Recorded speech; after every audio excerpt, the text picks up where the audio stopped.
በስመ አብ ወወልድ ወመንፈስ ቅዱስ አሐዱ አምላክ አሜን። እንዴት ዋላችሁ? እንዴት አመሻችሁ? በምሕረት በጸጋው የደገፈን ይህን ጊዜ ለጥቅም የሰጠን አምላካችን በጌታ በኢየሱስ የተመሰገነ ይሁን። አጭር ጸሎት በማድረግ ወደ ዕለቱ አገልግሎት እናልፋለን።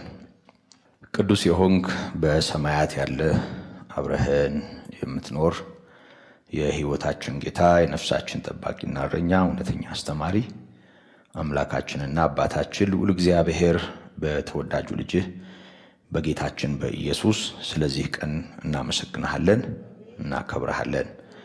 አባት ሆይ እንደ ምሕረት መጠን ደግሞ እንድታስተምረን ጊዜውን ላንተ አሳልፈን እንሰጣለን። የቃልህ ደጆች እንዲከፈቱልን ቅዱስ መንፈስህ በእውነት እንዲመራን የሚረባንን የሚጠቅመን እንድትናገረን እኛም እንድንሰማ በነገር ሁሉ እንድትቆጣጠረን ሁሉ ላንተ አሳልፈን እንሰጣለን። በመካከላችን ሐሳቡ በሌላ ሐሳብ የሚያዝ ጌታ ሆይ በልቡም የሚባዝን አንተን ከመስማት የሚመለስ አንድ ሰው እስከማይኖር ድረስ ጉባኤውን አንተ በነገር ሁሉ እንድትረዳን እንለምንሃለን። ደግሞም ጌታ ሆይ እንደ ቸርነትህ በርቀት ሆነው ይሄን ለሚከታተሉ በዩቲዩብ ለሚያዩ ደግሞም ይህ መልእክት በሚተላለፍበት ጊዜና ሁኔታ ሁሉ ጌታ ሆይ ለሚያደምጡ ጸጋን የሚያካፍል ያንተ ምክር እንዲሆን በእውነት ሕያው መንፈስህ ይርዳን። እስከ ዛሬ የረዳህን በነገር ሁሉ የደገፍከን አምላካችን ዛሬም እንደ ልመናችን ከልመናችንም ይልቅ ስለምታደርግ እናመሰግንሃለን። አብረውን መሆን ሲገባቸው በልዩ ልዩ ምክንያት ጠላት ያዘገያቸውን እንድታፈጥን እንድትረዳቸው እንለምንሃለን። በዚህ መገኘት ያልቻሉትን ሁሉ በያሉበትም ደግሞ በሚያስፈልጋቸው ጸጋ እንድትጎበኛቸውም እንጠይቃለን። አምላካችን እግዚአብሔር ሆይ ለሁሉ የሚበቃ መልካምነትህ ዛሬም ከኛ ጋር ስላለ እናከብረሃለን። ቀሪውን ሰዓት ተረከብ። የጠላት ሥራ ዛሬም በስም ኃይል የፈረሰ ይሁን በጌታችን በኢየሱስ ክርስቶስ ስም አሜን። ክብርና ምስጋና ለአምላካችን ይሁን። እንግዲህ እንደምታስታውሱ ባለፈው ሳምንት በነበረን ጊዜ በተለይም በአንደኛ ቆሮንቶስ ምዕራፍ 12 በዝርዝር ተመዝግበው ካገኘናቸው የጸጋ ስጦታዎች ወይም የመንፈስ ቅዱስ ስጦታዎች መሃል ሆኖ የተቆጠረውን እምነት የሚለውን ቃል ማዕከል አድርገን ተምረናል። ባለፈው ሳምንት እሱን ፈጽመናል። ሌላው በዚህ ጥናታችን እንግዲህ እንደ መጨረሻ ክፍለ ጊዜ ወይም ደግሞ እንደ መጨረሻ መልእክት የምናየው በአንደኛ ጴጥሮስ ምዕራፍ 4 ቁጥር 11 ላይ ተመዝግበው ከምናገኛቸው ሁለት እግዚአብሔር ስጦታ ወይም የጸጋ ስጦታ ወይም የመንፈስ ቅዱስ ስጦታ ሆነው ከተመዘገቡት መካከል የመጀመሪያውን የምናይበት ክፍል ነው። ምናልባትም ሁለተኛው ከዚህ በፊት አገልግሎት በሚል ርዕስ በስፋት ስለተመለከትንና አገልግሎትም በሌሎች የቅዱሳት መጽሐፍት ክፍል ወይም ደግሞ በኤፌሶን 4 እና በአንደኛ ቆሮንቶስ ምዕራፍ 12 ላይ በዝርዝር ከምናያቸው ጋር አንድ ላይ ስላገኘ ነው። በዛም ዙሪያ ከሁለት ጊዜ በላይ ሰፊ ጊዜ ወስደን ስለተማርን ምናልባት እንደ አዲስ እሱ ማንሳት ላያስፈልገን ይችላል። ስለዚህ የሚናገር ቢኖር እንደ እግዚአብሔር ቃል ይናገር የሚለውንና የሚያገለግል እግዚአብሔር በሚሰጠኝ ኃይል ነው ብሎ ያገልግል የሚሉ ናቸው። ቁጥር 11 ላይ አንደኛ ጴጥሮስ ምዕራፍ 4 ተመዝግበው የምናገኛቸው። ስለዚህ የሚናገር እንደ እግዚአብሔር ቃል ይናገር የሚለውን እንደ ጌታ ምሕረት በዛሬው ክፍለ ጊዜ የምንመለከተው ይሆናል። እንግዲህ ያው እንደምታውቁት እንደምታስታውሱት ይህን ትምህርት ስንጀምር በዋናነት የመንፈስ ቅዱስ ስጦታዎች ወይም የጸጋ ስጦታዎች በመባል የሚታወቁ የጸጋ ስጦታዎችን በመዘገቡ የመጽሐፍ ቅዱስ ክፍሎች ሁሉ ውስጥ ያሉትን እንድንመለከትና ብዙ ጊዜ የጸጋ ስጦታ የሚለው ቃል ትንቢት ከመናገር እና በሌሎች ልሳኖች ከመናገር ጋር ተያይዞ እንዲህ አይነት ነገር በማይታይበት ወይም በግልጥ የሆነ በማይገለጥበት ሁኔታ ውስጥ እንደው መንፈስ ቅዱስ ጨርሶ የማይሰራ እስኪመስል ድረስ ወይም የመንፈስ ቅዱስ የጸጋ ስጦታ ልሳንና ትንቢት ብቻ እስኪመስል ድረስ ወደ አንድ አቅጣጫ ተጎትቶና ተስቦ ሙሉውን የመጽሐፍ ቅዱስ ገጽታ በሚጋርድ ሁኔታ እየታየም ስለሆነ ቃሉንም በሚገባ ባለመመርመር ሙሉ ለሆነው የመጽሐፍ ቅዱስ ሐሳብም ራስን ባለማስገዛት ወይም ደግሞ ሰው የሚፈልገውን ብቻ እንዲፒክ ያረገ እዛ ላይ ከማጠንጠኑ ጋር ተያይዞ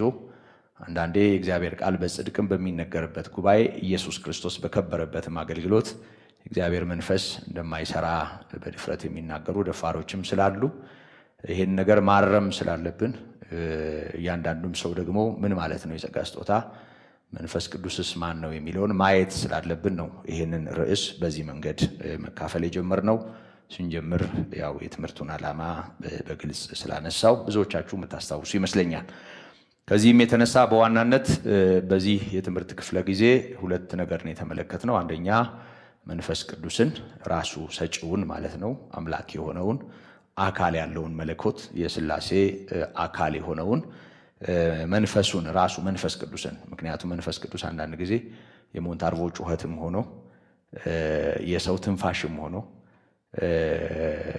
እንደ ንፋስም አካል እንደሌለው ዝም ብሎ ኃይልም ተቆጥሮ የተካደበትና ለመንፈስ ቅዱስ ያለን ነገር እንዲሁ በአማኞች ነን በሚሉ ብዙ ሰዎች ውስጥ ያሉ የሆነ እንቅስቃሴዎች እንጂ ፐርሰኑን ራሱ አካሉን ያለ መረዳት ችግር ስላለ መጀመሪያ ላይ የተመለከትነው እሱን ነው የምታስታውሱ ሰዎች።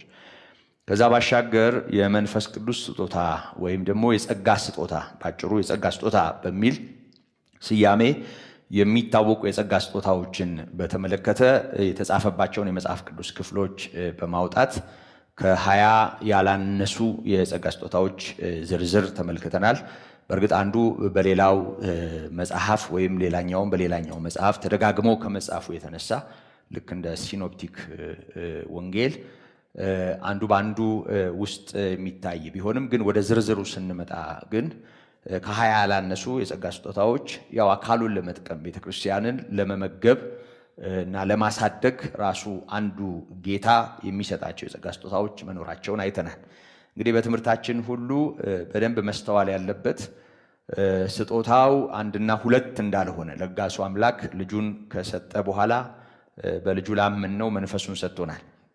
ደግሞ መንፈስ ቅዱስን የተቀበልን በልጁ የምናምን እኛ ደግሞ የምናገለግልበት እግዚአብሔር የምናመልክበት በሕይወትም በጤናማ ሕይወትም የምንመላለስበት አቅም ይሄው የእግዚአብሔር መንፈስ ስራ ነው። ከዚህ የተነሳ መንፈስ ቅዱስን እንደው ከሚታዩ የተወሰኑ እንደውም በደንብ ሲለኩ እና ሲታዩ ብዙ ጥያቄ የሚያስነሱ አስቸጋሪ ነገሮች ጋር የማያያዝ ችግር ስላለ አሁን ወዳለውም ስህተትና አሁን ወዳለው ግርግር አብያተ ክርስቲያናት ወይም ቤተ እምነቶች ወደሚጨነቁበት ግራ የተጋባ የአምልኮ ልማድ ሳናመጣው ጉዳዩን የእግዚአብሔር ቃል ምን ይላል በዚህ ጉዳይ የሚለውን ነው ያየነው። ምክንያቱም በምናየው ነገሮችን መለካትና በስሜት ነገሮችን መለካት በምንፈልገው በማንፈልገው ነገሮችን መመዘንና በእግዚአብሔር ቃል ነገሮችን መለካት ይለያያል። አንዳንድ ጊዜ ራሳችን ቱንቢን ሆነና ለስሜታችን ቅርብ የሆነውን እንቀበላለን፣ ለስሜታችን ሩቅ ነው ብለን የምናስበውን ደግሞ እንገፋለን። እሱም ጤናማ ሚዛን ስላልሆነ ሚዛናችን እግዚአብሔር ቃል መሆን ስላለበት እንደ እግዚአብሔር ቃል የጸጋ ስጦታዎች የተመዘገቡባቸውን ክፍሎች በዋናነት አጨቃጫቂና ከራካሪ ሆነው የምናያቸው ግን በጥንቃቄ ስላልተጠና መጽሐፍ ቅዱስ ወይም ስላልታየ ቃሉ እንጂ አጨቃጫቂ ያልሆኑትን ነጥቦች አይተናል። ከትንቢትም ከነቢያትም ከልዩ አይነት ልሳን ወይም ደግሞ በልሳን መናገር ከምንለው ከቋንቋዎች ጋር ተያይዞ ያለውንም ነገር በስርዓት ነው የተማርነው። ምናልባት ለዚህ ትምህርት እንግዳ የሆነ አዲስ የሆነ ሰው ካለ በዩቲዩብ ላይ ስላለ ይጠቅማችኋል። ዛሬም ደግሜ ላሳስባችሁ እወዳለሁ። በደንብ ማስታወሻ ይዛችሁ ጥቅሶቹንም ሐሳቡንም እየመዘገባችሁ ብትማሩ ትጠቀማላችሁ በእርግጠኝነት እና ዝም ብሎ ከተቆነጸለ ከሆነ ሐሳብ እንዲህ ከተመዘዘ ነገር ጋር ሐሳባችንን ከመቃኘትና ዶክትሪን ፎርም ከማድረግ ሙሉውን የመጽሐፍ ቅዱስን መልክ ማየት በጣም ስለሚጠቅምና ስለሚረባ ስለዚህ ደግሜ ይሄንኑ አሳስባችኋለሁ። ሰጪውን ስጦታውን ይሄንን መለየት ስጦታው ደግሞ ብዙ መሆኑን ማስተዋል እነዚህ ሁሉ ስጦታዎች ለቤተ ክርስቲያን የተሰጡ መሆናቸው ማስተዋል ወደ አንድ አቅጣጫ መሳብና አንድና ሁለት እንደሆኑ ስጦታዎች መቁጠር ይሄ ያልተመጣጠነ ምግብ በመውሰድ ያው ሚዛናዊ ያልሆነ እድገት ኖሮት እንደምናየው ሰው እንዲሁ የተንጋደደ እድገት እንዳይኖር በቤተ ክርስቲያን ውስጥ ይልቁንም ደግሞ በጣም ትኩረት ሊሰጣቸው የሚገቡ የጸጋ ስጦታዎች ከእግዚአብሔር ቃል ጋር ጌታ ራሱ መንፈሱን በማደልና በድንቅና በተአምራት ከመሰከረለት የወንጌል እውነት ጋር የተያያዘውን ነገር የሚያደበዝዝ አንዳንዴ ደህንነትን ጭምር የዘላለም ሕይወትን ጭምር በእነዚህ የመለካት በቋንቋ መለካት ማለት ነው። በሌላ ቋንቋ በሌላች ልሳኖች ከመናገር ጋር ተያይዞ ከሌ ድኗል አልዳነም፣ መንፈስ ቅዱስ ተሞልቷል አልተሞላም የሚል ዕቃ ውስጥ የገቡ በጣም ብዙ ሰዎች አሉ። በድፍረት ደግሞ ሰዎችን እንዲህ ተስፋ የሚያስቆርጡ አልዳንሽም፣ አልዳንክም፣ ልብ አልተሰበረም፣ ልብ አልተገራም፣ አንተ መንፈስ ቅዱስን ሪጀክት የሚያደርግ ልብ ነው ያለ በሚል ጠማማ ትምህርት የተሰበሩ በጣም ብዙ ሰዎች ያውቃሉ። ጉባኤ ላይ ጠርቼ እስቲ አንቺ መስክሪ አንተ መስክር ልል እችላለሁ። ያው ብዙም ትምህርቱ የበለጠ መልስ ነው ብዬ ስለማስብ ያንን አላደረኩም። ስለዚህ ምን ያህል ጉዳት እንዳለው በዚህ ዙሪያ ሰዎች በክርስቶስ ያገኙትን ሕይወት ጭምር እስኪጠራጠሩ መዳናቸውን እስኪጠራጠሩ ጌታ ደሙን የከፈለበትን እውነት በሌሎች ቋንቋዎች እስከ መለካትና እስከ መጠራጠር የደረሰ አደገኛ ነገሮች ስለገቡ ነው በዚህ መንገድ መማር ያስፈልጋል። ስለዚህ ባካችሁ ደግሜ ነው መጋብዛችሁ ያልተማራችሁ ሰዎች በዚህ ጉዳይ የተቆነጻጸለ ነገር ያላችሁ ስላልተመቻችሁ ይሁን በሌላ ምክንያት ገባ ወጣ የምትሉና በስርዓት ተጀምሮ እስኪያልቅ ድረስ ያልተማራችሁ ሰዎች ከዩቲዩብ አውርዳችሁ ተማሩ፣ እዩት፣ ትምህርቱን በደንብ በስነ ስርዓት እዩት። ረጅም ርቀት ለመጓዝ ከእግዚአብሔር ጋር አብሮ ለመቆም ይህንን እውነት ማስተዋል በጣም ወሳኝ ነው። ዘመኑ በጣም ለክፉ አሰራር በጣም የተመቸ ነው። የመረጃ ዘመን ስለሆነም ጭምር ሰዎች የተቆነጻጸለ ዝም ብሎ የተቆነጣጠረ ከዚህም የተጨላለፈ ዕውቀትና ግንዛቤ ነው ያላቸው። በዛ ነው መንፈሳዊውን ዓለም የሚለኩት። ሁሉም የራሱን ጣሳ ይዞ የራሱን መለኪያ ይዞ ጉለት እንደተቀመጠ ቸርቻሪ ነው የሆነው።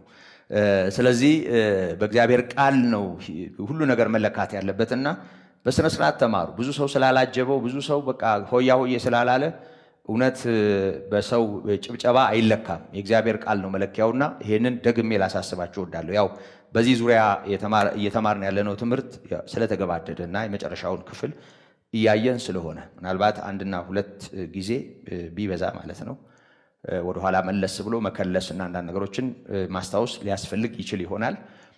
ከዛ ባሻገር ግን ይሄንን ደግሜ የማሳስበው ትምህርቱ ከማለቁ በፊት በዩቲዩብ የምትከታተሉ በርቀት ይህንን የምትሰሙ ሰዎች ከዩቲዩብ ላይ እንደ ስብከት ሳይሆን እንደ ትምህርት ከመጀመሪያ ጀምሮ አውርዳችሁ በማስታወሻና በመጽሐፍ ቅዱስ የታጀበ ጥናት አድርጉበት በጉዳዩ እና ከክፉ ለማምለጥ የእግዚአብሔር ቃል ብቻ ነው ብቸኛው ዋስትና። ይሄንን ማስተዋል ያስፈልጋል። ስለዚህ የጌታ ጸጋ ይብዛላችሁ ይብዛልን። እንግዲህ በዚህ ክፍል የሚናገር እንደ እግዚአብሔር ቃል ይናገር የሚል አጽንኦት ጴጥሮስ ይሰጣል። ከዛ ባሻገር የሚያገለግልም እግዚአብሔር በሚሰጠኝ ኃይል ነው ብሎ ያገልግል ይላል እና እንደ እግዚአብሔር ቃል መናገር ብዙዎች ከጸጋ ስጦታዎች ጋር አያይዘው ይቆጥሩታል። ደግሞ ማግባብ ነው። እግዚአብሔር በሚሰጠው ኃይል ከሚከናወኑ ነገሮች መካከል እንደሆነ ማሰብ ከባድ አይደለም። ከዚህ የተነሳ እንደ እግዚአብሔር ቃል መናገር የሚለውን ማየት አስፈላጊ ነው። እንግዲህ ከንግግር ጋር ተያይዞ ሰው በደንብ ሊያስተውላቸው የሚገቡ ነገሮች አሉ። ታውቃላችሁ አይደል? ንግግራችን በልባችን ላይ ያለው መዝገብ ያሳያል። ይሄ የመጀመሪያው ነጥብ ነው። ቁጥር ወይም ለማስታወሻ እንዲመቻችሁ ቁጥር የምትሰጡ ሰዎች አንድ ቁጥር ልትሉ ትችላላችሁ። ወደ ማሰሪያው እንደ እግዚአብሔር ቃል መናገር ወደሚለው ከመምጣቴ በፊት መናገር የሚለውን ነገር በደንብ በትኩረት እንድናስበው ነው የሚያስፈልገው። ንግግር በውስጣችን ያለውን በልባችን ያለውን መዝገብ ያሳያል። ይሄ በጣም መሰረታዊ ነው። ከጌታችን ከኢየሱስ ክርስቶስ ከራሱ ንግግር ይሄንን ማስታወስ እንችላለን። በማቴዎስ ምዕራፍ 15 ላይ ሰውን ስለሚያረክሰው ንግግር ጌታ በተናገረበት ጊዜ ክፉ ከልብ ክፉ መዝገብ እንደሚወጣ ይናገራል እና በልብ ላይ ያለው ነገር ክፉ ከሆነ ልብ የክፉ ነገር መዝገብ ከሆነ ማለት ነው። በሌላ ቋንቋ እንደ ሰሌዳ ወይም ደግሞ እንደ መዝገብ በልብ ላይ ብዙ ነገር ይታተማል። ያ ነገር ሰውን ያረክሰዋል በማለት ያው ታሪኩን ታስታውሳላችሁ። ባልታጠበ እጃቸው ደቀ መዛሙርቱ በሉ የሚል ክስ መጥቶ ጌታ ኢየሱስ ክርስቶስ ሰውን የሚያረክሰው ከአፍ የሚወጣው እንጂ ወደ አፍ የሚገባው አይደለም ብሎ መናገሩን ተከትለው እንደገና ተደናቀፉ እና አንዳንዶች ጠጋ ብለው ምን ለማለት ነው የፈለከው? አንዳንዶች እኮ ያንተ ያልከውን ሰምተው ተሰናከሉ በማለት ደቀ መዛሙርቱ ለጌታ ተናገሩ። ጌታ ኢየሱስ ክርስቶስ ይሄንን ተከትሎ ተናገራቸው። ዝርዝሩ ጊዜ እንዳይወስድብኝ ዝርዝር ውስጥ ባልገባም ከቁጥር 16 ጀምሮ በተለይም ከቁጥር 17 ጀምሮ ያለውን ጌታ ኢየሱስ ክርስቶስ እናንተ ራሳችሁ ይሄንን አብራራልን የምትሉት እናንተ ራሳችሁ የማታስተውሉ ናችሁን በማለት ደቀ መዛሙርቱን ከተናገረ በኋላ ጴጥሮስ ነው ይሄንን ያለው። ይሄንን ካለ በኋላ ወደ አፍ የሚገባ ሁሉ በሆድ አልፎ ወደ እዳሪ ይጣላል ወይም እንዲጣል አትመለከቱምን ካለ በኋላ ቁጥር 18 ላይ ከአፍ የሚወጣ ግን ከልብ ይወጣል ይላል። ስለዚህ ልብና አፍን እንዲህ ሲያገናኛቸው እናያለን። ሰውን የሚያረክሰውም ያ ነው ይላል። ብዙ ጊዜ እርኩሰት የሚባለው ነገር በተግባር ወይም ደግሞ በግብር የሚከናወኑ ልክ ያልሆኑ ነገሮች እንጂ በአንደበታችን የሚገለጡ ነገሮች ሆነው አይሰሙንም እና ብዙዎቻችን ለአንደበታችን አርነት አለን። እንደውም አንዳንድ ጊዜ እንለየዋለን አንደበትና የሰውን ልብ ወይም የሰውን ሆድ። ብዙ ጊዜ ሆድ እንደ ልብ ሲቆጠር እናያለን። ሆዱ ባዶ ነው፣ ሆዱ ባዶ ነው ሲባል ሰምታችኋል? ዝም ብሎ ይለፈልፋል ይናገራል እንጂ ሆዱ ባዶ ነው ይላል። እና አንዳንድ ሰዎች ደግሞ ሆዴ መላጣ ነው ሲሉም ሰምቻል። እና ሆዴ መላጣ ነው ምንም የለውም ማለት ቂማሊዝም ነው ነገሩ። ውስጤ አላቆየውም ነው ነገሩ። እኔ ከተናገርኩ በኋላ እና ክፋት የለብኝም እንደው አንደበቴ እንጂ ይላሉ ሰዎች። ግን ይሄ በጣም በልማድ ያዳበርነው ሐሳብ እንጂ ከእግዚአብሔር ቃል ጋር በፍጹም አይገናኝም። ብዙ የመጽሐፍ ቅዱስ ምስክሮችን ማንሳት እንችላለን ከዚህ ጋር ተያይዞ።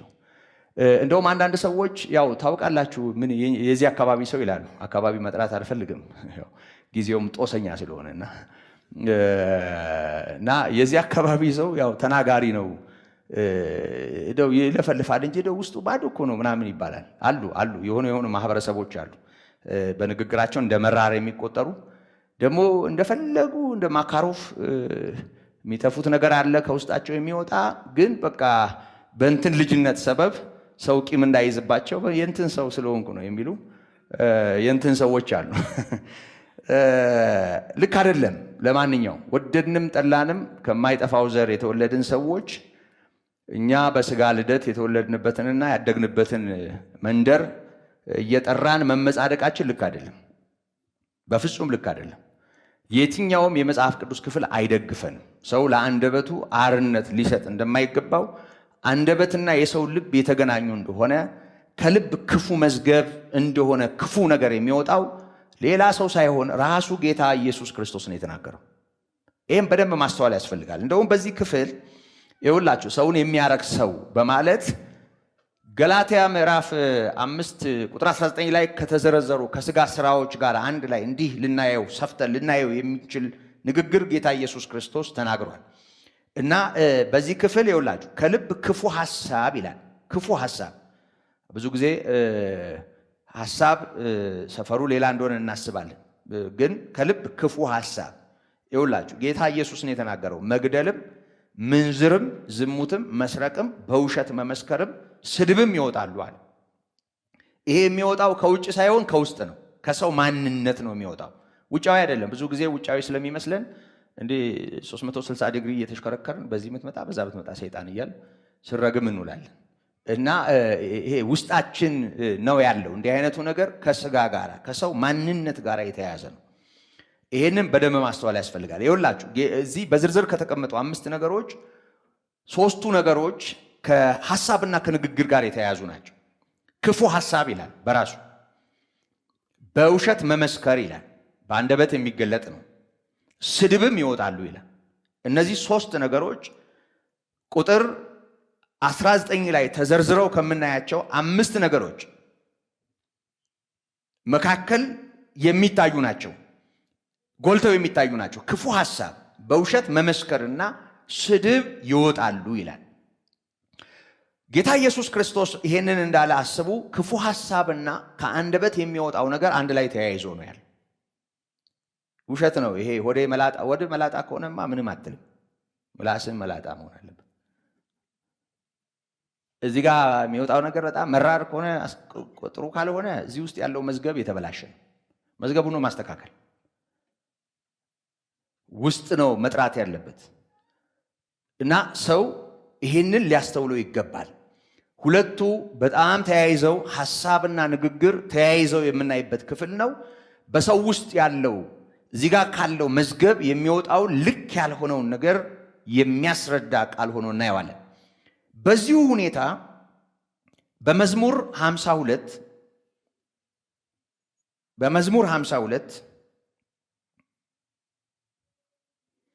ከቁጥር 2 ጀምሮ እስከ 5 ያለውን ነገር ብንመለከት መዝሙረኛው ልክ እንደዚሁ ጌታ ኢየሱስ ክርስቶስ አያይዞ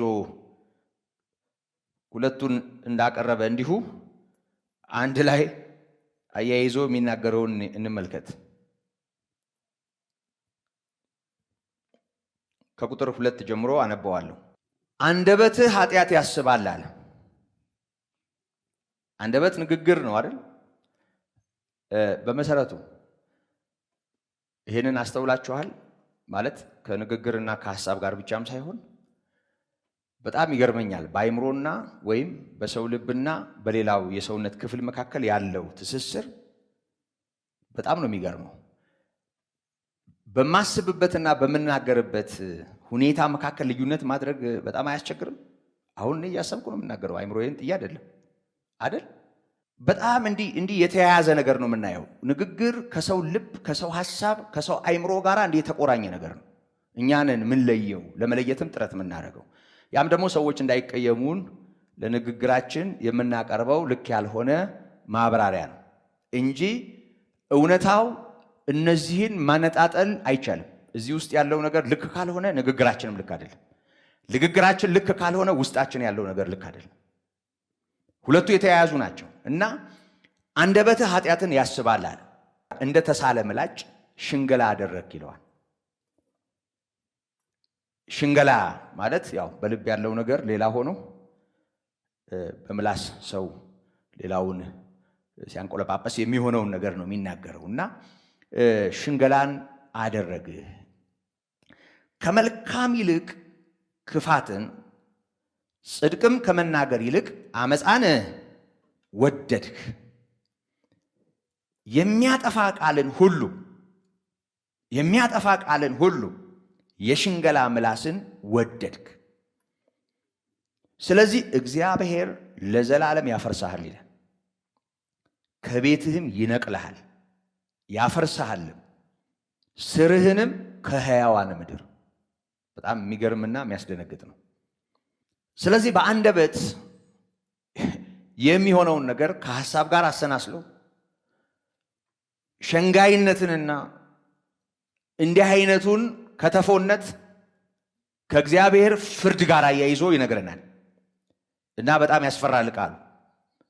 እግዚአብሔር ለዘላለም ያፈርሳል፣ ከቤትህም ይነቅልሃል ያፈርሳል፣ ስርህንም ከሕያዋን ምድር ይነቅለዋል ማለት ነው።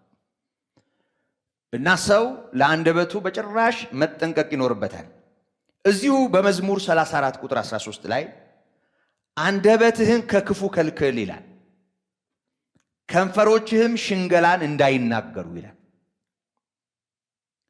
ሽንገላ በብዙ ሰው ሕይወት ውስጥ እንደ ጥበብ ነው የሚታየው፣ እንደ ኑሮ የተሻለ ማሳለጫ ማለት በቃ የሰውን አይምሮ የሰውን ልብ እና የሰውን ሐሳብ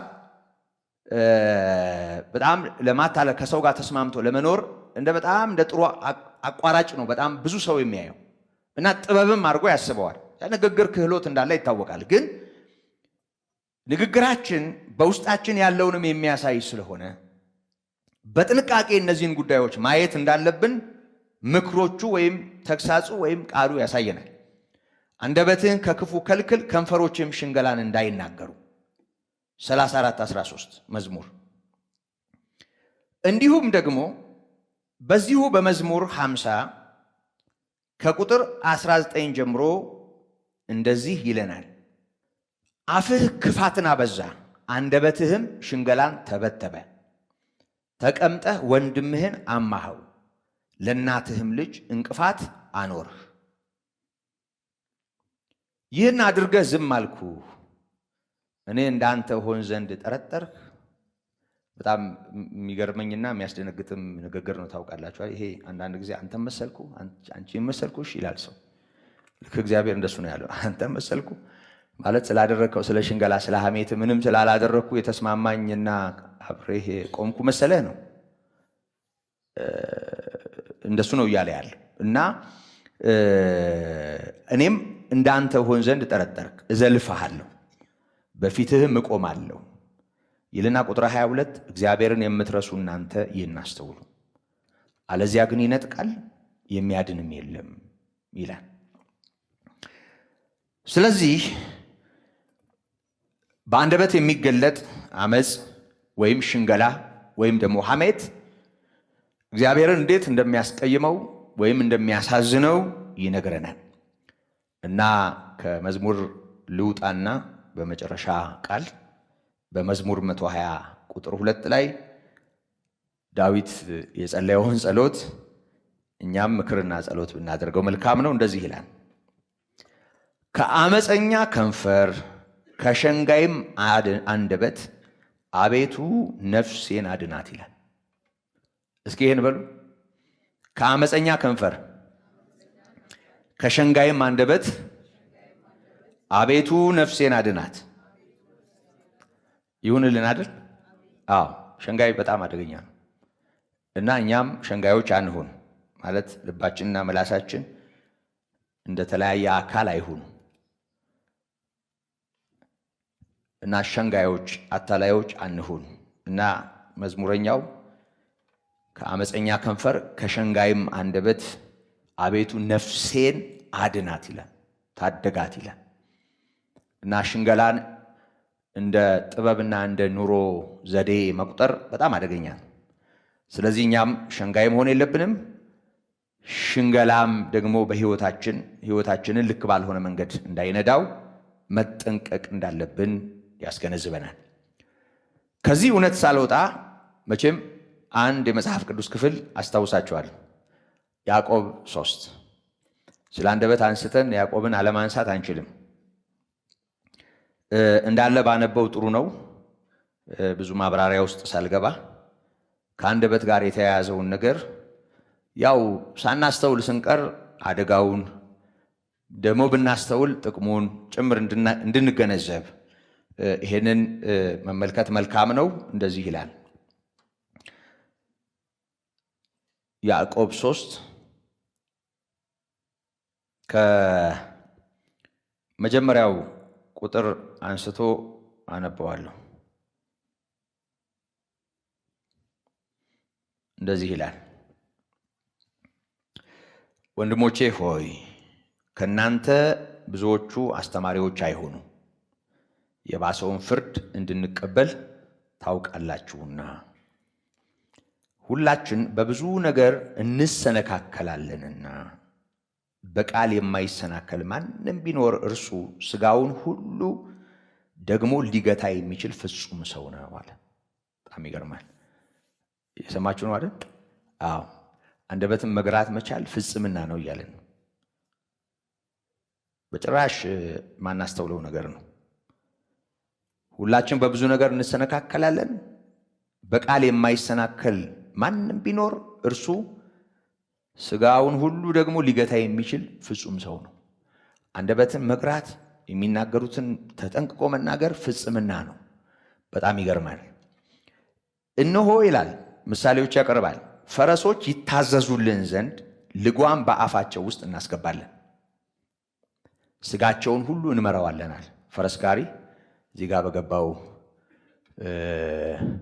ልጓም ሙሉ አካሉ ይመራል። ሙሉ አካሉ እና እንደ መኪና ወዲያም ወዲህም ጋላቢው ፈረሱን እንዲህ የሚያጠለውለው እዚህ ውስጥ ባደረገው ልጓም ነው። እና ፈረሶች ይገዙልን ዘንድ ልጓም በአፋቸው ውስጥ እናገባለን፣ ስጋቸውን ሁሉ እንመራለን። እንደገና መርከብን ያነሳል። እነሆ መርከቦች ደግሞ ይህን ያህል ታላቅ ቢሆኑ ይላል። መርከብ ምን ማለት እንደሆነ ያው ይገባናል ብዬ አስባለሁ። ምንም ትልቅ ቢሆኑ በአውሎ ነፋስም ቢነዱ የመሪ ፈቃድ ወደሚወደው ስፍራ እጅግ ታናሽ በሆነ መቅዘፊያ ይመራሉ። እና በጣም ትንሽ ነው መቅዘፊያው፣ ከእንትኑ ጋር አይነጻጸርም፣ ከመርከቡ ጋር። ለእኛ በጣም ቅርብ ለማድረግ እንደው የፈለገ ረጅም መኪና የቦት የምንለው ባለተሳቢ የምንለው ትልልቅ እዚህ ከተማ ውስጥ እየተጓተቱ ሲሄዱ የምናያቸው መኪኖች እና ሹፌሩ ፊት ለፊት ባለ ክብ በሚመስል ማነው ክብ በሆነ በትንሽዬ ነገር እንዲች ነው ባለ ሁኔታ ያንም ያህል ነገር ከኋላ የተሸከመውን ተሸክሞ በመሪ ፈቃድ ነው ወዲያና ወዲህ የሚለው። እንዲሁም አንደበት ደግሞ ትንሽ ብልት ሆኖ በታላላቅ ነገር ይመካል። እነሆ ትንሽ እሳት እንዴት ያለ ትልቅ ጫካ ያቃጥላል ይላል። እና በአንደበት የሚሰሩ ነገሮች ትንሽ አይደሉም።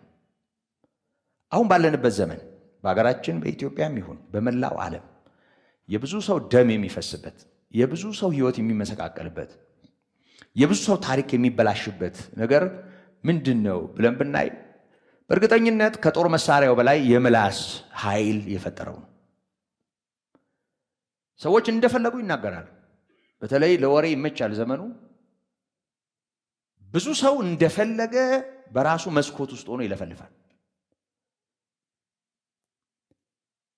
ማንም ቢሆን ወገኖች ይሄንን ሊያስተውለው ይገባል።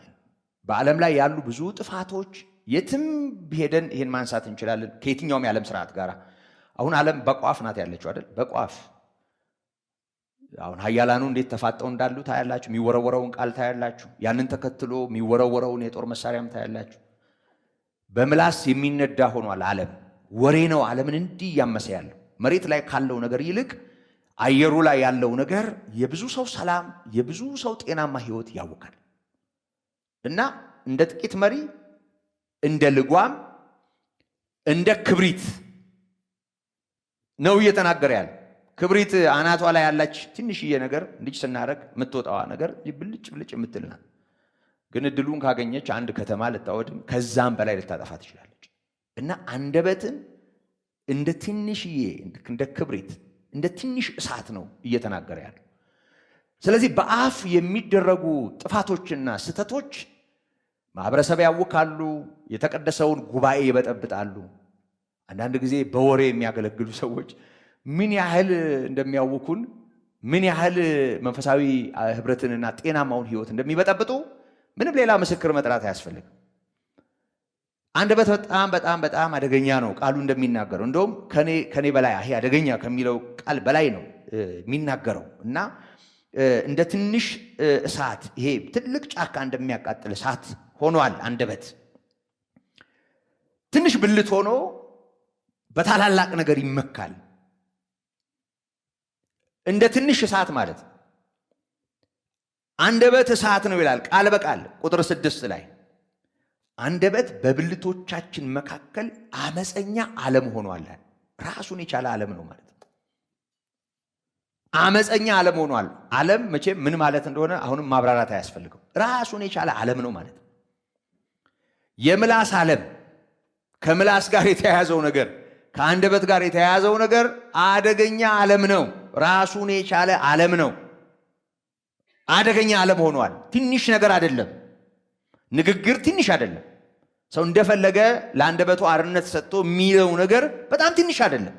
አመፀኛ ዓለም ነው። በብልቶች መካከል ያለ በጣም አመፀኛ ዓለም አንደበት ነው። አንደበት ከየትኛውም የሰውነታችን ክፍል በላይ አመፀኛ ዓለም ተብሎ መጠራቱን እናያለን። ስለዚህ ከየትኛውም ነገር በላይ በደንብ ትኩረት ሊሰጠው ይገባል ማለት ነው። አንደበት በብልቶቻችን መካከል አመፀኛ ዓለም ሆኗል። ይኸውላችሁ ስጋን ሁሉ ያሳድፋል፣ የፍጥረትን ሩጫ ያቃጥላል እና መጨረሻው ምንድን ነው የሚሆነው? በገሃነም ይቃጠላል፣ እሳት ያገኘዋል ይላል። እግዚአብሔር ይፈርዳል ማለት ነው አይደል? በዚህ ጉዳይ ላይ ይኸውላችሁ የአራዊትና የወፎች የተንቀሳቃሾችና በባህር ያለ የፍጥረት ወገን ሁሉ በሰው ይገራል። ሰው ገዢ ነው። አንበሳን የሚያህል ነገር ከተማ ውስጥ ያኖራል አይደል? አእዋፋት፣ በጣም ደስ የሚሉ አእዋፋት በሰው ተጠምደው በየፓርኩ እናያቸዋለን። ሰው ብዙ ነገሮችን፣ አራዊትን፣ ወፎችን፣ ተንቀሳቃሽ ነገሮችን በባህር ያለውን ፍጥረት እንደ አሳ አንበሪ ያለው እንደ ሻርክ ያለውን እንኳን ሁሉ ሰው ይገራዋል። ሰው ይገራዋል፣ ሰው ይቆጣጠረዋል፣ አንዳንዴም ሰው ያሰለጥነዋል። እንዴ ከአንበሳ ጋር እኮ የሚጫወቱ ሰዎች እናያለን አይደል? በሚያስፈራ ሁኔታ ከነብር ጋር የሚታገሉ ሰዎችን ልፊያ፣ እሱን እናያለን። አይገርማችሁም? እንዲህ አይነቱን አውሬ፣ እንዲህ አይነቱን አደገኛ ፍጡር ሰው ገርቶ ወዳጅ ያደርጋል። በተገቢ ስልጠና ይሄንን ሰዎች ማድረግ ችለዋል። በሰው ይገራል። በባህርም ያለው በየብስም ያለው በአየር ላይም የሚበረው ነው የሚለን። በሰው ይገራል ደግሞም ተገርቷል ይላል። ይገራል ብቻም ሳይሆን ደግሞም ተገርቷል። ነገር ግን አንደበትን ሊገራ ማንም ሰው አይችልም ይልና ይገርማል፣ የሚገድል መርዝ የሞላበት ወላዋይ ክፋት ነው ይላል። አሁን ምላስ ውስጥ መርዝ አለ? አዎ ቃሉ ነው የሚለው። ይመስልሃል መርዝ ብልቃጥ ውስጥ እንጂ፣ መርዝ አንዳንዴ የጠላ ጣሳ ውስጥ እንጂ፣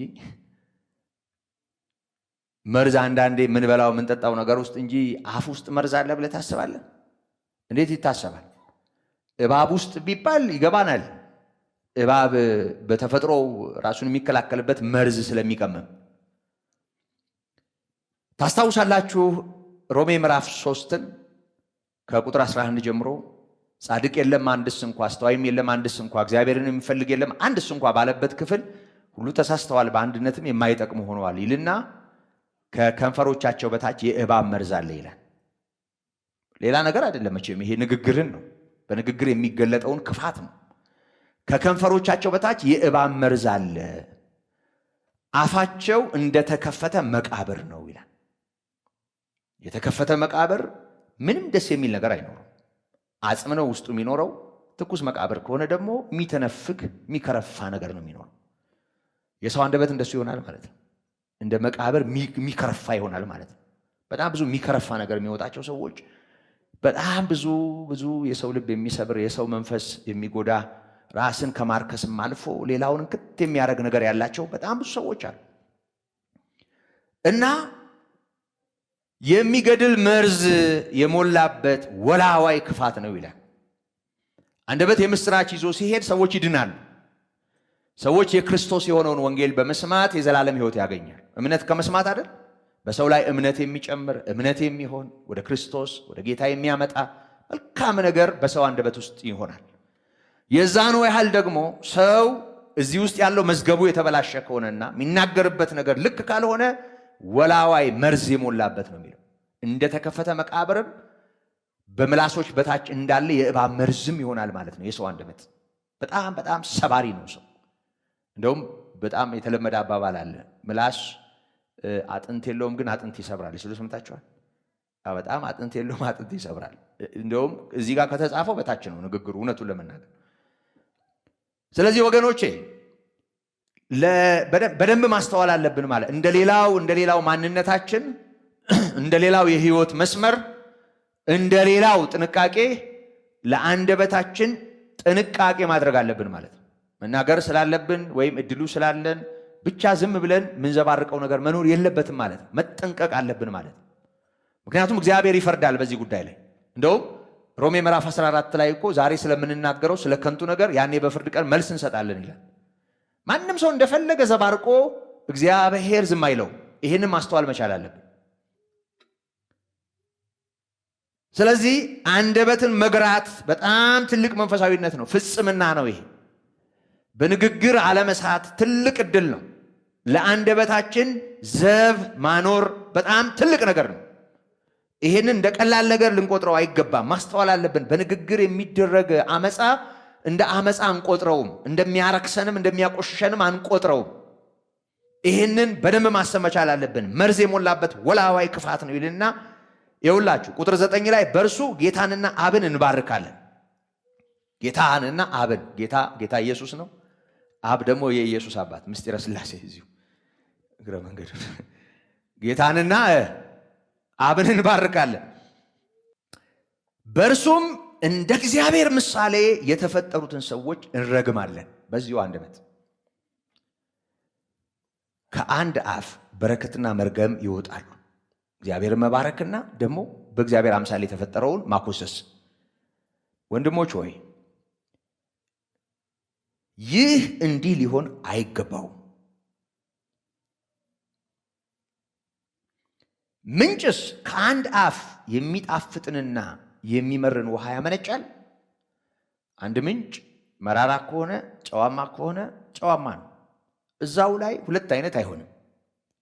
ጥያቄ ነው ወንድሞቼ ሆይ በለስ ወይስ ወይን በለስን ልታፈራ ትችላለችን? ከጨው ውሃስ ጣፋጭ ውሃ አይወጣም። ስለዚህ ውጤቱና ምንጩ ከተለያየ ችግር አለ ማለት ነው። የሚጠበቀው እንደሱ ነው። በሌላ ቋንቋ መራራው ነገር ውስጥ ያለውን ነገር ያሳያል። እንደዚህ ይለናል፣ ከእናንተ ጥበበኛ እና አስተዋይ ማን ነው? ጥያቄ። በመልካም አኗኗሩ ስራውን በጥበብ የዋህነት ያሳይ። በጥበብና በየዋህነት ማለቱ ነው። ነገር ግን መራራ ቅንዓትና አድመኝነት በልባችሁ ቢኖርባችሁ አትመኩ፣ በእውነትም ላይ አትዋሹ። ይህ ጥበብ ከላይ የሚወርድ አይደለም። ምንጩ ይወላችሁ የምድር ነው፣ የስጋም ነው፣ ያጋንንትም ነው ይላል። ምንም ሰማያዊ ጥበብ አይደለም። እንዲህ የሚመጻደቅ ሰው ካለ በንግግር አቅሙ ይሄ ጥበብ ከሰማይ አይደለም፣ ምድራዊ ነው፣ ስጋዊ ነው፣ ሰይጣናዊ ነው። ቅናትና አድመኝነት ባሉበት ስፍራ በዚያ ሁከትና ክፉ ሐሳብ ሁሉ አለ። ሁከት፣ ክፉ ሐሳብ፣ ቅናት፣ አድመኝነት ባለበት አለ። ይኸውላችሁ ላይኛይቱ ጥበብ ግን በመጀመሪያ ንጽሕት ናት፣ በኋላም ታራቂ፣ ገር፣ እሺ ባይ፣ ምሕረትና በጎ ፍሬ የሞላባት፣ ጥርጥርና ግብዝነት የሌለባት ናት። የጽድቅም ፍሬ ሰላምን ለሚያደርጉ ሰዎች በሰላም ይዘራል ይላል። የጽድቅ ፍሬ ይሙላብን። የጽድቅ ፍሬ በምኞት የሚመጣ አይደለም። ይህን በማስተዋልና ለእግዚአብሔር ቃል በመሸነፍ የሚመጣ ነው። ለማንኛውም አንደበት ምን ያህል በእግዚአብሔር ፊት ትኩረት እንዳገኘ እግዚአብሔር ቃል ምን ያህል አንደበትን በተመለከተ እንደሚያስጠነቅቀን እንደሚያስገነዝበን ማስተዋል ያስፈልጋል። ከዚህ ጥፋትና ከእንዲህ አይነቱ ነገር ለማምለጥ ወይም ደግሞ ከዚህ የሚያተርፈን እንደ ሁለተኛ ነጥብ ማየት ትችላላችሁ፣ ግን ከመጀመሪያው ጋር ይያያዛል። በመጀመሪያ ይወላችሁ ከዚህ የሚያተርፈን በመዝገባችን ያኖርነው ነው። መዝገቡ ላይ ትኩረት ካደረግን የሚወጣው ነገር ላይ አንጨነቅ። ውስጣችን ያለው ነው የሚወጣው። ሁለቱ ከተለያዩ ግን ውስጣችንን መፈተሽ ያስፈልጋል። ከልብ ክፉ መዝገብ ነውና ክፉ የሚወጣው። ስለዚህ ከዚህ ለማምለጥ መዝገቡ ላይ ትኩረት ማድረግ አስፈላጊ ነው።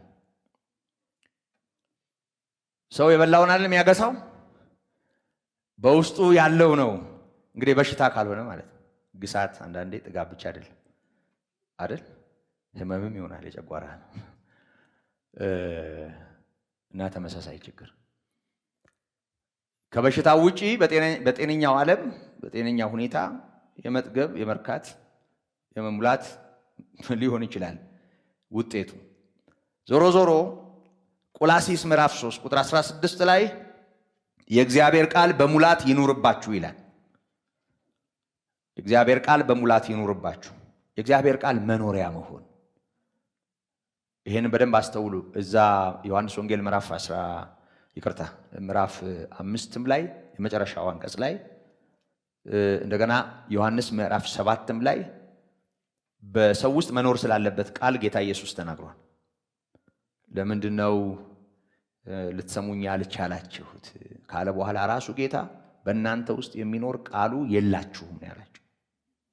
እና የቃሉ መኖሪያ መሆን መቻል አስተውለን ከሆነ ወገኖቼ ከዚህ ጥፋትና መርገም የሚያድነን የሚታደገን ነው። ጌታ ኢየሱስ ክርስቶስን በመቀበል የዘላለም ሕይወት እንዲሁ በጸጋው ያገኘ ሰው የእግዚአብሔርን ቃል ደግሞ በዚህ በልብ መዝገብ ላይ በማኖር የምንናገረውም የምንኖረውም እንዳይምታታ እርስ በርሱ እንዳይጋጭ የራስን መዳን መፈጸም ጳውሎስ እንደተናገረው እዛ ፊልጵስዩስ ምዕራፍ 2 ቁጥር 13 ላይ በመንቀጥቀጥ የራሳችሁ መዳን ፈጽሙ ይል የለም። የራስን መዳን የሚለው በክርስቶስ ሕይወት ፍለጋ ውስጥ መሆን ማለት ነው። እኛ በማንችለው ነገር ሁሉ ክብሩን እሱ ይውሰድ። እሱ ጣልቃ ገብቷል አይደል? ከጨለማው ስልጣን መዳን አንችልም። ከሞት መዳን አንችልም። በኃጢአት ምክንያት ከሚመጣ ፍርድ መዳን አይችልም። ሰው ለምንድን ነው የማይችለው? ለእግዚአብሔር ሕግ መገዛት ስለማይችል። ለምንድን ነው የማይገዛው? መገዛት የተሳነው ስለሆነ። በዚህ ጉዳይ እግዚአብሔር ጣልቃ ገብቷል እና በጸጋው ከዳን በኋላ የጌታ ከሆነ በኋላ ዳግመኛ ከተወለድን በኋላ ግን አመፀኞች እያለን በእርሱ ሞት ከእግዚአብሔር ጋር ከታረቅን በኋላ ደግሞ በሕይወቱ እንድናለን አይለም? ሮሜ ምዕራፍ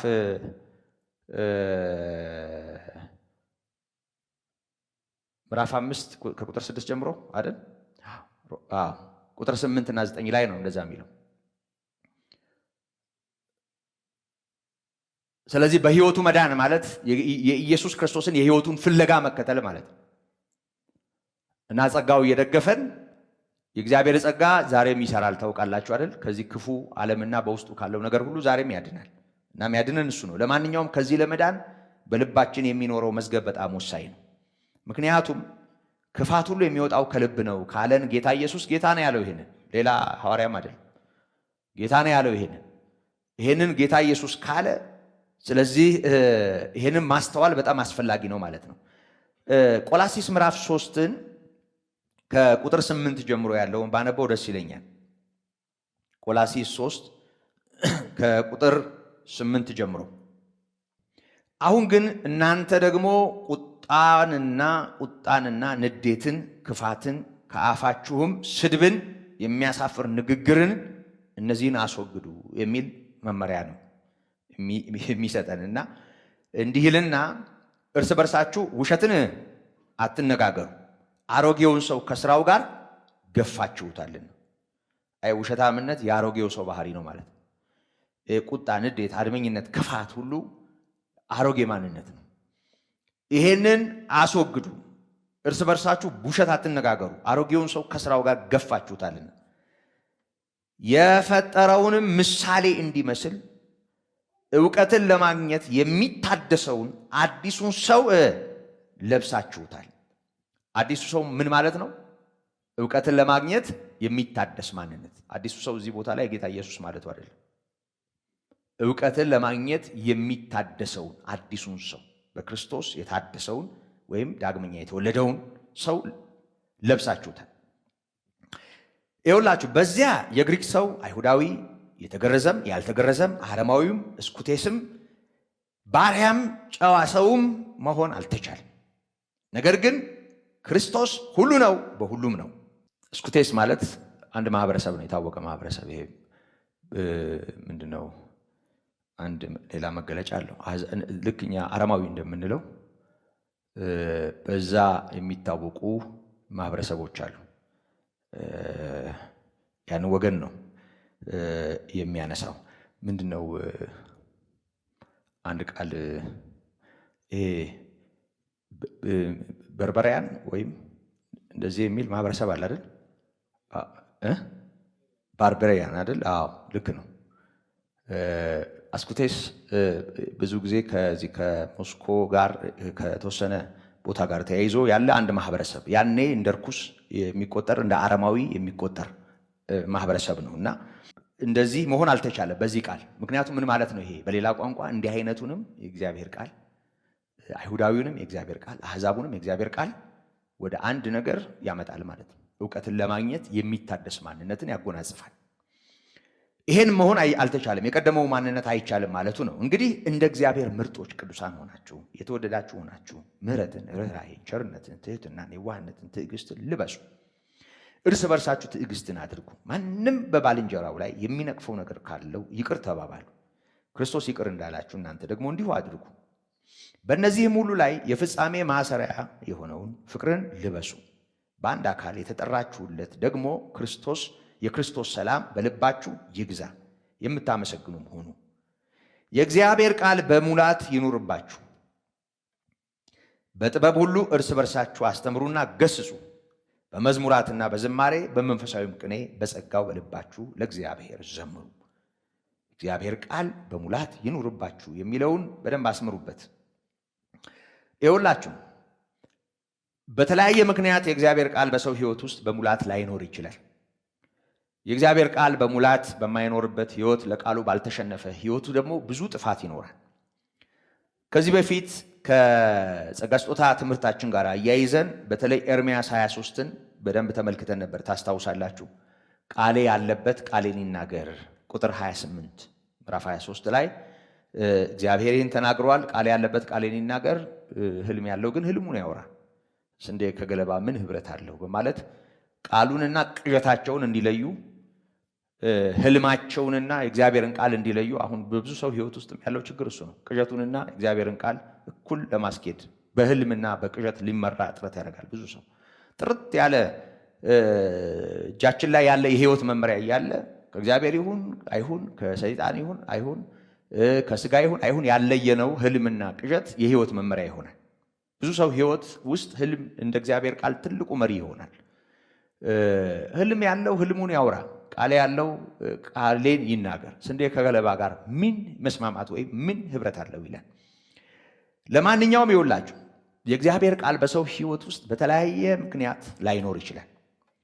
አንድ አራት ነጥቦች ላስታውሳችሁ። አንደኛው ምክንያት ራሱ ሰይጣን ነው። አንደኛው ምክንያት ራሱ ሰይጣን፣ የቃል ሌባ ነው ሰይጣን። እግዚአብሔርን ቃል ይሰርቃል ከሰው ልብና አእምሮ። ማርቆስ 4:15 ላይ የዘሪው ምሳሌ ታስታውሳላችሁ። ጌታ ኢየሱስ ክርስቶስ የተናገረውን የዘሪው ምሳሌ በተመለከተ የአንዳንድ ሰዎች ልብ ይሄ እንደ መንገድ ዳር እንዳለሰለሰ፣ ይሄ በኮቴ ምክንያት ወይም በሰው እርምጃ ምክንያት እንደተደመደመ ቦታ የተዘራበትን ላይ የሚያስቀምጥ ይሆናል። ለምሳሌ ሲዘራ በደንብ ታርሶና ለስልሶ ለዘር የተዘጋጀ መሬት ከሆነ ያው ገበሬው ከዘራ በኋላ ያንን አለበስ አድርጎ ይሄዳል። ያው እርጥበት ሲያገኝ ይበቅላል። ደግሞ ጭንጫ ላይ ወይም ደግሞ ይሄ መንገድ ዳር ሰው በደንብ የሚራመድበት ቦታ ከሆነ ላይ ነው ፍጥጥ ብሎ ነው ዘሩ የሚቀመጠው። ስለዚህ ወፎች ወይም ለቃሚዎች በቀላሉ ያዩታል፣ ያንን ይለቅማሉ። እና በዘሪው ምሳሌ ውስጥ ራሱ ጌታ ተናግሮ ምሳሌውን ራሱ በተረጎመው ትርጉም ውስጥ የተዘራውን ዘር ሰይጣን መስቶ ይለቅመዋል ይላል። አንዳንድ ሰው በሰይጣን ይዘረፋል። ሰይጣን የቃል ሌባ ነው። ሰው የእግዚአብሔርን ቃል በውስጡ እንዲያኖር አይፈቅድም። ምክንያቱም የእግዚአብሔር ቃል ሕያው ነው፣ የሚሰራ እንደሆነ። በሰው ውስጥ ያለ የእግዚአብሔር ቃል በየዋሃት መንፈስ ሰው ከተቀበለው እንደሚጠቀምበት፣ ከልዩ ልዩ ክፉ ነገር እንደሚድንበት ያውቃል ሰይጣን። ስለዚህ የመንፈስ ሰይፍ የሆነውን የሚጠቅመንን ነገር ከሰው ልብ ያራቁታል በተለያየ መንገድ። ስለዚህ ቃሉን መጥቶ ሰይጣን ይለቅማል ይላል። እንደ ትንሽ ነገር እንዳትቆጥሩት። ሰምቶ ሰው የሚረሳ ከሆነ እግዚአብሔርን ቃል ጨርሶ እንዳልሰማ፣ አንድ ቀን እንዳልሰማ የሚሆን ባዶ የሚሆን ከሆነ መንቃት አለበት፣ ከእንቅልፍ መንቃት አለበት። ተምሮ እንዳልተማረ ሰው ይሄ ሁልጊዜ እየተማሩ እውነትን ወደ ማወቅ የማይደርሱ ሞኞች እንዳለው ጴጥሮስ አንዳንዴ ሁልጊዜ እየሰማ ወደ እውነት የማይደርስ ደካማ ይኖራል። እና ይኸውላችሁ ሰይጣን ከሰው ልብና አእምሮ የእግዚአብሔርን ቃል በመልቀም ይሰራል። ሰው እንዲህ እንዳይሆን ከእግዚአብሔር ጋር በቃሉ እንዳይቆራኝ ያደርጋል። የቃል ሌባ ነው ሰይጣን። እና ሰይጣን እኛ የምናውቀው ይሄ ዝም ብሎ ኑሮ ገበያ ምናምን የሚዘጋ፣ ስራ ምናምን የሚያበላሽ፣ ትዳር ምናምን የሚያሰነካክል የሆነ ብቻ እኛ የተገለጠ የምንለው ነገር አለ። ልንገራችሁ ምን ይሆናል። አንድ ሰው አሁን ለምሳሌ አንድ ሰው ንግዱ ጨርሶ ባይሳካለት ግን ክርስቶስ በልቡ ካለ ምን ይሆናል? ምን ይሆናል? ኑሮ ስላልተሳካለት በህይወቱ የሆነ ነገር ስለሆነ በቃ ከእግዚአብሔር ጋር ተቆራርጧል ማለት ነው? በቃ መዳኑ አልተረጋገጠም ማለት ነው። በመንፈሳዊ ተጽዕኖ ውስጥ ነው ያለው ማለት ነው። እንደሱ እንዳታስብ። ሐሳቡ ሰፊ ነው። ብዙ ወደዛ ለመሄድ አልፈልግም። አሁን ባለኝ ነገር ወደ መጨረሻው ነጥብ መምጣት ስላለብኝ የሆነ ሆኖ ይወላችሁ ሰይጣን ዋና ስራው ነው ማለት ይቻላል እንዲህ መልቀም ቃሉ የተዘራውን ቃል ይወስዳል ይላል ጌታ ነው ይሄን የተናገረው። ማን ነው ወሳጁ? የቃል ሌባው ማን ነው? ሰይጣን። ሁለተኛ እግዚአብሔር ያላካቸው ሰራተኞች ሐሰተኛ ነቢያት በተለይ የቃል ሌቦች ናቸው። ብዙውን ሰው አራቁተውታል። በህልማቸው ከልባቸው አንቅተው በሚናገሩት በሚለፈልፉት ለሰው በሚሰጡት ተስፋ ብዙውን ሰው ራቁቱን አድርገውታል። የእግዚአብሔር ቃል እንደዚህ ይላል ከሚል ይልቅ እኮ ነቢይ ገሌ እንደዚህ ያለ እያለ የሚራቆተው ይበዛል በእኛ ዘመን አይደል? ብዙ ሐሰተኛ ነቢያት የብዙ ሰው ህይወት አራቁተዋል፣ ባዶ አድርገዋል። የረባም ቃል የላቸውም ብዙዎቹ። በስርዓትም የተማሩ አይደሉም። በእግዚአብሔር ጸጋ ሰበብ እንደውም አንድ ሰው እስኪ እንደው የተማረ የግሪኩ የዕብራይስጡ የሚለው ሰውዬ ይምጣና እስኪ እኔም የተነበየውን ትንቢት የተነበያት እንደሆነ እናያለን ብሎ ሲመጻደቅ ሰምቻለሁ። እንዴ እግዚአብሔር ጸጋ እኮ ዝም ብሎ ሜዳም ላይ አልፈሰሰም። ታውቃላችሁ አይደል? ጌታ እኮ 3 ዓመት በደከመባቸው ሰዎች ላይ ነው መንፈስ ቅዱስ እኮ የመጣው። ለትምህርት ይሄ ትምህርት ጠል የሆነ በጸጋ ሰበብ ይኸውላችሁ የትኛውም የእግዚአብሔር ጸጋ በእግዚአብሔር ቃል ካልተለካም የእግዚአብሔር ቃል በሌለው ህይወት ውስጥም ካለ ይሄ መንጃ ፈቃድ እንደሌለው ይሄ በስርዓት እንዳልተማረ ሹፌር ቁጠሩት። አንዳንድ ረዳቶች በስርዓት ሳይሰለጥኑ እንዲሁ ብቻ መሰረታዊ ነገር ያወቁ ስለሚመስላቸው መኪና ውስጥ ገብተው የብዙ ሰው ህይወት ይቀጥፋል። ልክ እንደዚህ ነው። ሳይማር በስነ ስርዓት ሳይማር ገዋን ለብሶ ዶክተር ነኝ ብሎ መቀርጠፊያ ይዞ ቢመጣ ምን ሊያመጣ እንደሚችል አስቡ። እና የእግዚአብሔር ቃል ከዚህ በታች ይመስላችኋል? ከዚህ በታች ይመስላችኋል? የሰው ህይወት እኮ ነው አይደል በፊታችን ያለው። እግዚአብሔር ልጁን የከፈለበት ጉዳይ እንዲሁ ዝም ብሎ እንደቀላል የሚተወው ይመስላችኋል? ሐሰተኛ ነቢያት የቃል ሌቦች ናቸው። በጣም ብዙውን ሰው ያራቁቱታል። ውስጣቸው በጣም ብዙ ሰው በቃ በእነሱ ተስፋና ትንቢት ተሞልቶ ይሄ የፈረደበት የሙዚቃ መሳሪያ ያለ ተጋግሎ ተሟሙቆ ላቡን ጠብ አድርጎ ይሄዳል። ግን ውስጡ ባዶ ብዙ ሰው ራቁቱን ነው ያለው። የረባ ነገር ሳይሰማ ቀኑን ሙሉ ዘሎ የሚሄድ ሰው እግዚአብሔርን እያመለከ እንዳለ ማሰብ አይቻልም። ይሄን በደንብ ማስተዋል አለብን።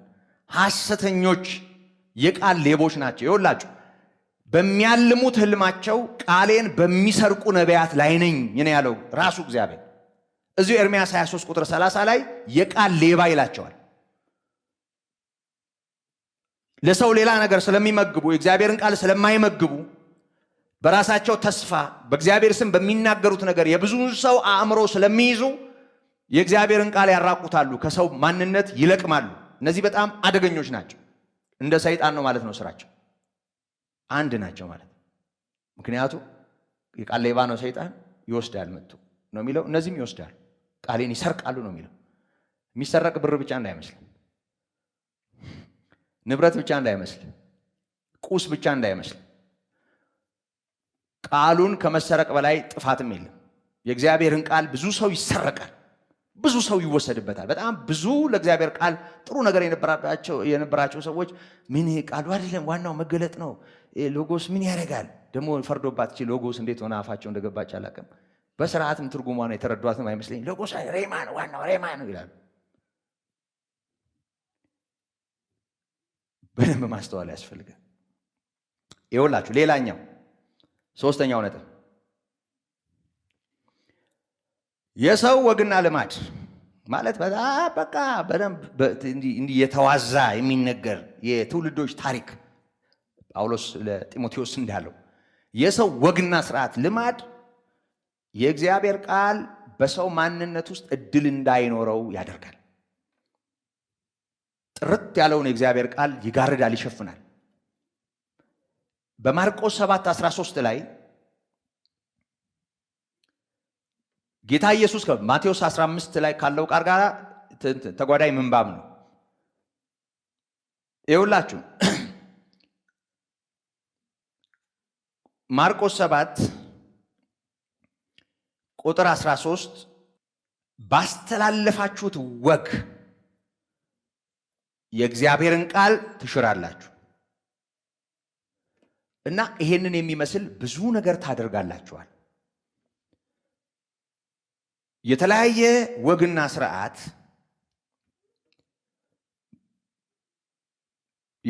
ወግና ስርዓት ከእግዚአብሔር ቃል የወጣ ማለት ከዛ የተወሰደ ሳይሆን ውጭ የሆነ መስመር የለቀቀ ልማድ ብዙ ሰውን ከቃሉ ያራቁታል።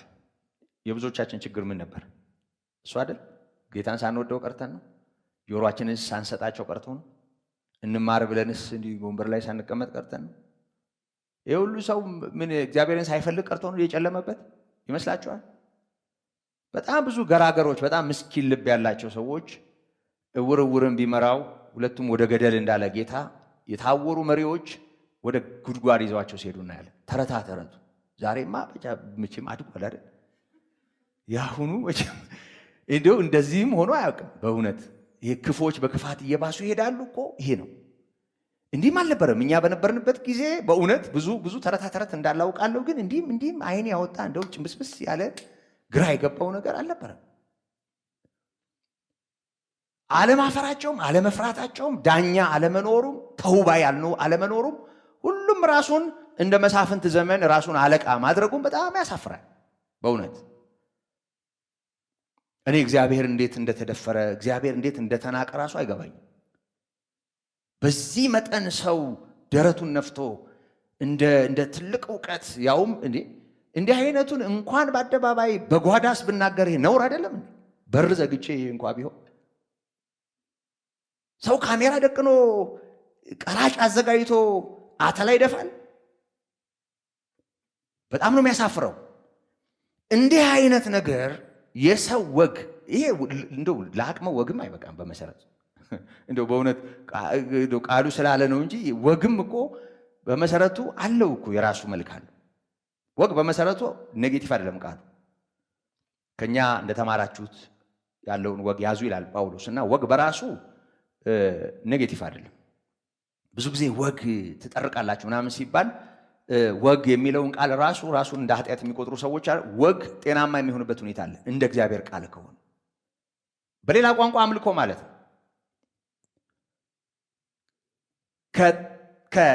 ከጤናማ አስተምሮ ጋር የተያያዘ ጤናማ የሆነ ወግ ይኖራል። ትምህርቱ ነው መለኪያው። መልካም ባህል፣ መልካም የሆነ ወግ ይኖራል። ግን ልንገራችሁ የራሳችሁ ስለሚል ጌታ ነው ያለው። ስለ ራሳችሁ ወግ ነው ያለው። የእግዚአብሔርን ትእዛዝ ትተላለፋላችሁ። ስለዚህ የሰው ትምህርት፣ የሰው ከቃሉ የወጣ ነገር በጣም ብዙ ጤናማውን ነገር የሚያውክና የሚጋርድ ይሆናል። ሰውን ያራቁታል። በጣም ብዙ ሰው ተረቱን የሚያውቀውን ያህል፣ ወሬውን የሚያውቀውን ያህል፣ ሜዳ ላይ ያለውን ነገር የሚያውቀውን ያህል እግዚአብሔርን ቃል አያውቅም። ጆሮውን ሰጥቶ ልቡን ሰጥቶ ጊዜውን ሰጥቶ ሄዶ ባዶ ነው እና አደገኛ ነው ማለት ነው የሰው ወግና ልማድ። እናንተ ስለ ወጋችሁ የእግዚአብሔርን ትተላለፋላችሁ ነው ያለ። ሌላውና የመጨረሻው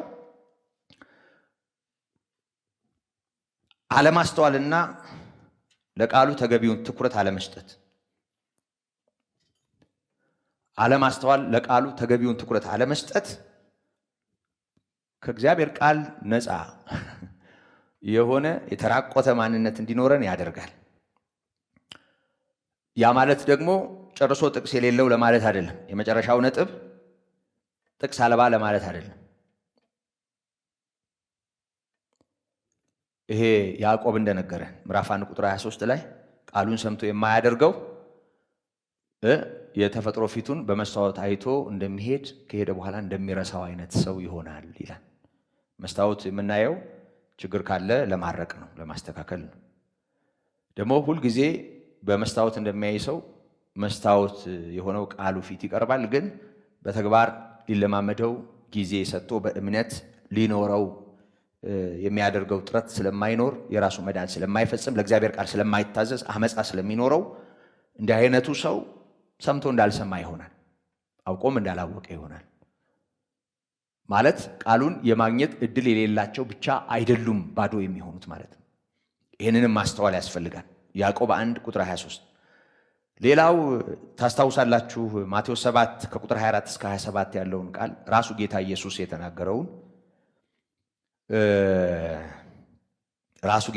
የተናገረውን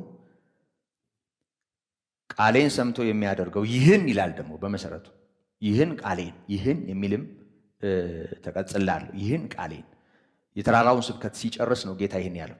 የተራራው ስብከት ከምዕራፍ 5 እስከ ምዕራፍ 7 እንደሆነና ምዕራፍ 7 የመጨረሻው አንቀጽ የትምህርቱ ማጠቃለያ እንደሆነ ታስታውሳላችሁ። ይህን ቃሌን ሰምቶ የማያደርገው ቤቱን በአሸዋ ላይ የሰራ ሰነፍን ሰው ይመስላል። ይህን ቃሌን ሰምቶ የሚያደርገው ግን ቤቱን በአለት ላይ የሰራ ልባምን ሰው ይመስላል። እና በሁለቱም ላይ ነፋስ ቢነፍስ፣ ጎርፍ ቢመጣ፣ ዝናብ ቢዘንብ በአሸዋ ላይ ቤቱን የሰራው ግን ምን ይሆናል? ይወድቃል ብቻም ሳይሆን አወዳደቁ ታላቅ ይሆናል። ያ ማለት ለእግዚአብሔር ቃል ምላሽ የማይሰጥ ቃሉን ዝም ብሎ ራሱን እያሳተ የሚሰማ እንደ እግዚአብሔር ቃል ለመኖር ራሱን የማያስገራ ወይም ለእግዚአብሔር ፈቃድ የማያሸንፍ ሰው ጎርፍ ሲመጣ ተጠርጎ እንደሚሄድ አሸዋ ላይ እንደተሰራ ቤት ነው። በጣም ብዙ ሰው ይጠረጋል። ወይም ደግሞ ምኞት አይደለም ይሄ ይጠረጋል ማለት ቃሉን ሰምቶ የማያደርገው ከሆነ ለእግዚአብሔር ቃል በቂ ምላሽ መስጠት የማይችል ከሆነ ሰው አይቀጥልም ማለት ነው። መንፈሳዊ ዓለም ውስጥ አይቀጥልም ማለት ነው። ወራጅ አለ ይላል በየፌርማታ። ያው እያየነው ነው። ብዙ ሰው እየተጠረገ ገንዘብ ይጠርገዋል፣ ጥቅማ ጥቅም፣ ይሄ ዓለም ይጠርገዋል፣ ብዙ ነገር ይጠርገዋል። ይወጣል ከክርስቶስ ሕይወት እንዲህ ከከበረው ነገር ይወጣል ሰው። ምንም ይሄ ለምን ሆነ ተብሎ የሚያስደንቅ አይደለም። ቃሉን ስላላወቁ ነው አይደለም፣ ስላልሰሙ ነው አይደለም። ባይሰሙ ነው ወይ እንዳለ ጳውሎስ የዕብራውያኑን ሰዎች በተመለከተ ባይሰሙ ነው ወይ? ባይሰሙ አይደለም፣ ስላልሰሙ አይደለም። የሚሰሙት ቃል በእምነት ከነሱ ጋር ስላልተዋሃደና ምላሽ መስጠት ስለማይችሉ ለቃሉ ስለማይታዘዙ ነው። ይሄ ዕብራውያን ምዕራፍ 4 ቁጥር 2 ላይ ያለውን ቃል ብናስተውለው ጥሩ ነው። እግዚአብሔር ዓለም ከተፈጠረ ጀምሮ ስራውን ቢፈጽምም የሰሙት ቃል ከሰሚዎቹ ጋር በእምነት ስላልተዋሃደ አልጠቀማቸውም ነው የሚለው። ለማንኛውም ወገኖቼ ውስጣችን ያለው ነው የሚወጣው። ስለዚህ የውስጥ መዝገብ ወሳኝ ነው። ውስጣችን እንዳይራቆት ደግሞ እነዚህን አሁን መጨረሻ ላይ ያነሳዋቸውን ነጥቦች ማስተዋል መልካም ነው፣ የቃሉ ምክር ስለሆነ። በመጨረሻ የሚናገር እንደ እግዚአብሔር ቃል ይናገር ነው የሚለው መልእክቱ። የመጨረሻዋን ነጥብ ከማጠቃለያ ጋር በሚቀጥለው ጊዜ ብመለስበት መልካም ነው። አሁን ጊዜ ላለመውሰድ 1-2 ነጥቦችን ነው በዚህ ጉዳይ ማነሳው፣ ግን ወሳኞች ናቸው። የጌታ ጸጋ ይብዛልን።